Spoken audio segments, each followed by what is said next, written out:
Now, our next guest believes that small is beautiful, certainly in the vast expanse that is the Nigerian oil and gas sector. Dr. Layi Fatona is the CEO of Niger Delta Exploration and Production. You've been operating for nearly 10 years now, and you know, I say small is beautiful because you are a smallish company, but you've been doing some quite big things. That's very correct. I always like to introduce Niger Delta as a small company, small in the context of when you think in terms of the big IOCs. But when you think also in the context that what the IOCs do, looking for oil, producing it, bringing it to the surface, putting it in the pipeline, and getting, you know, doing other things with it, I think we've played very reasonably. So just run us through your portfolio of assets and the fact that you are, I believe, one of the very few companies to have never ever had a day's interruption to production. So which must mean that you're doing something right in terms of running the company. That's very correct. I've always asked myself, what is it that we do that in the last 9 years plus, we came into production on the 30th of October 2005. Until today, we really have not had one single day of production shutdown in the Niger Delta province. That is synonymous with chaos, disruptions, pipeline vandalism, and really we haven't had such communal or community-induced problems in this so many years, and you ask yourself why.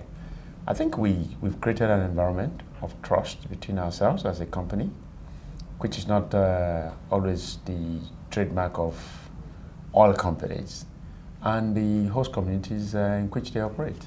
So what's in that for investors? Why is that important for somebody considering investing, particularly at the moment when we've got a very low oil price? Right. I think in today's circumstance of low oil price, what you don't want to add to that is disruption. And when you have a steady stream of income, where you are doing your little business in a very sustained manner, in a way that guarantees that at least you can survive in this unknown terrain or unknown environment that is coming, because we don't really know where's oil price going. Is oil price going to stop at $70, or is it going to go deeper? Or do you have a view about where it's going? For me, or for us at Niger Delta, it really doesn't bother us, because to a very, very unusual situation, we have diversified how we do our business. I mean, here we are as a small company. We produce oil, we process the oil, we take a little bit of the production into a mini refinery. We produce one product, which is diesel.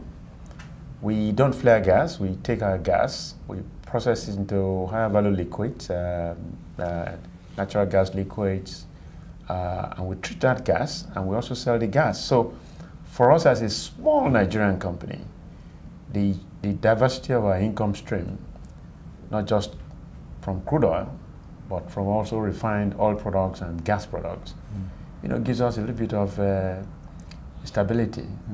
And in a way, you seem to have preempted a lot of the discussions that we're hearing here at the Oil Council, people talking about the need to kickstart the Nigerian economy, to actually get sort of rather exporting that energy, converting that energy into meaningful economic growth with power and new industries. And you seem to have been doing this long before anybody realized that that's what they needed to do.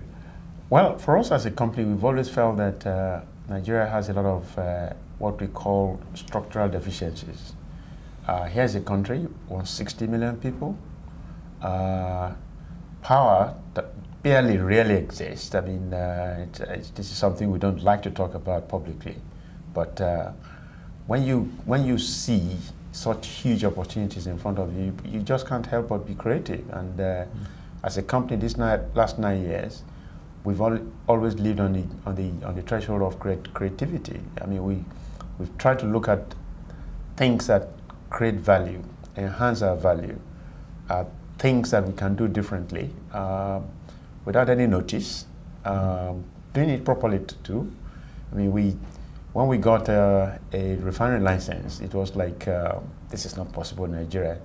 But today we're the only non-government owned mineral refinery, and I'm very proud. That refinery works every day of the year. I mean, it does seem as well to be very much, I mean, the reason for your success is partly down to this feeling of collaboration. You're working in partnership with different stakeholders. That is very, very true. And I think that's part of our culture, that's part of our value, that's part of our virtue.